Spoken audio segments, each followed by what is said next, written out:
Good morning, second graders. It's very odd not to be saying come to the carpet for a story, but I guess for a while we'll do things differently, so come to the porch for a story. Before we left school, I was reading you American Tall Tales, adapted by Mary Pope Osbourne, and we had read the first part of the Davy Crockett story. So today I'd like to continue with it and read the second portion called Sally Ann Thunder and Whirlwind. One early spring day, when the leaves of the white oaks were about as big as a mouse's ear, Davy Crockett set out alone through the forest to do some bear hunting. Suddenly, it started raining real hard, and he felt obliged to stop for shelter under a tree. As he shook the rain out of his coonskin cap, he got sleepy. So he laid back in the crotch of the tree, and pretty soon he was snoring. Davy slept so hard he didn't wake up until nearly sundown. And when he did, he discovered that somehow or another in all that sleeping, his head had gotten stuck in the crotch of the tree, and he couldn't get it out. Well, Davy roared loud enough to make the tree lose all its little mouse-ear leaves. He twisted and turned and carried on for over an hour. But still that tree wouldn't let go. Just as he was about to give himself up for a goner, he heard a girl say, "What's the matter, stranger?"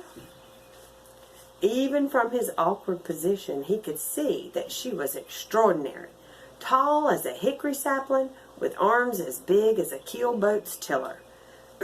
"My head's stuck, sweetie," he said, "and if you help me get it free, I'll give you a pretty little comb."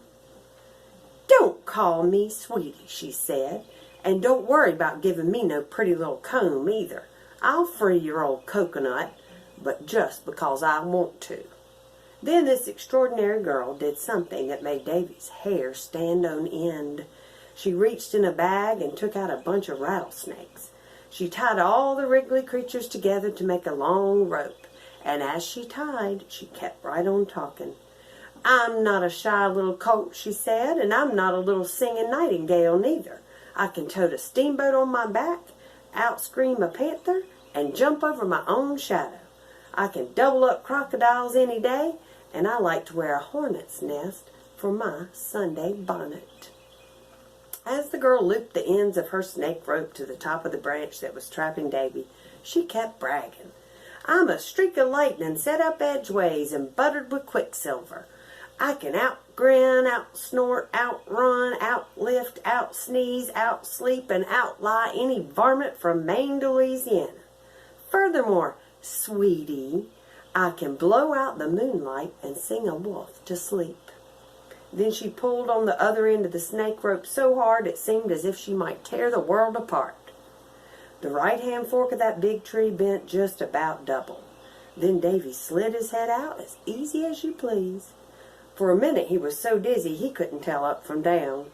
But when he got everything going straight again, he took a good look at that girl. "What's your name, ma'am?" "Sally Ann Thunder and Whirlwind," she said. "But if you mind your manners, you can call me Sally." From then on, Davy Crockett was crazy in love with Sally Ann Thunder and Whirlwind. He asked everyone he knew about her, and everything he heard caused one more of Cupid's arrows to jab him in the gizzard. "Oh, I know Sally," the preacher said. "She can dance a rock to pieces and ride a panther bareback." "Sally's a good friend of mine," the blacksmith said. "Once I seen her crack a walnut with her front teeth." "Sally's so very special," said the schoolmarm. "She likes to whip across the Salt River, using her apron for a sail and her left leg for a rudder." Sally Ann Thunder and Whirlwind had a reputation for being funny, too. Her best friend Lucy told Davy, "Sally can laugh the bark off a pine tree. She likes to whistle out one side of her mouth while she eats with the other side and grins in the middle." According to her friends, Sally could tame about anything in the world, too. They all told Davy about the time she was churning butter and heard something scratching outside. Suddenly the door swung open, and in walked the great king bear of the mud forest. He'd come to steal one of her smoked hams. Well, before the king bear could say boo, Sally grabbed a warm dumpling from the pot and stuffed it in his mouth. A dumpling's like biscuit dough that's been cooked in chicken broth. That dumpling tasted so good the king bear's eyes winked with tears. But then he started to think that Sally might taste pretty good too. So opening and closing his big old mouth, he backed her right into the corner. Sally was plenty scared, with her knees a-knocking and her heart a-hammering. But just as the king bear blew his hot breath in her face, she gathered the courage to say, "Would you like to dance?" As everybody knows, no bear can resist an invitation to a square dance. So of course the old fellow forgot about eating Sally and said, "Love to." Then he bowed real pretty, and the two got to kicking and whooping and swinging each other through the air as Sally sang, "We're on our way to Baltimore, with two behind and two before. Round and around we go, where oats, peas, beans, and barley grow." And while she was singing, Sally tied a string from the bear's ankle to her butter churn, so that all the time the old fellow was kicking up his legs and dancing, he was also churning her butter. And folks love to tell the story about Sally's encounter with another stinky varmint, only this one was a human varmint.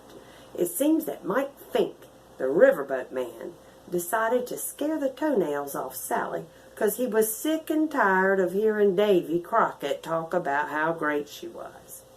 One evening, Mike crept into an old alligator skin and met Sally just as she was taking off to forage in the woods for berries. He spread open his gigantic mouth and made such a howl he nearly scared himself to death. But Sally paid no more attention to that fool than she would have a barking puppy dog. However, when Mike put out his claws to embrace her, her anger rose higher than a Mississippi flood. She threw a flash of eye lightning at him, turning the dark to daylight. Then she pulled out a little toothpick, and with a single swing she sent that alligator head flying 50 feet. And then to finish him off good, she rolled up her sleeves and knocked Mike Fink clear across the woods and into a muddy swamp. When the fool came to, Davy Crockett was standing over him. "What in the world happened to you, Mikey?" he asked. "Well, I think I must have been hit by some kind of wild alligator," he stammered, rubbing his sore head. Davy smiled, knowing full well it was Sally Ann Thunder Ann Whirlwind, just finished giving Mike Fink the only punishment he had ever known. That incident caused Cupid's final arrow to jab Davy's gizzard. "Sally's the whole steamboat," he said, meaning she was something great. The next day he put on his best raccoon hat and sallied forth to see her. When he got within 3 miles of her cabin, he began to holler her name. "Sally! Sally Ann Thunder Ann Whirlwind!" His voice was so loud it whirled through the woods like a hurricane. Sally looked out and saw the wind a-blowing and the trees a-bending. She heard her name a-thundering through the woods, and her heart began to thump. By now, she'd begun to feel that Davy Crockett was the whole steamboat, too. So she put on her best hat, an eagle's nest with the wildcat's tail for a feather, and ran outside. Just as she stepped out the door, Davy Crockett burst from the woods and jumped on her porch as fast as a frog. "Sally, darling," he cried, "I think my heart is busting. Want to be my wife?" "Oh, my stars and possum dogs, why not?" she said.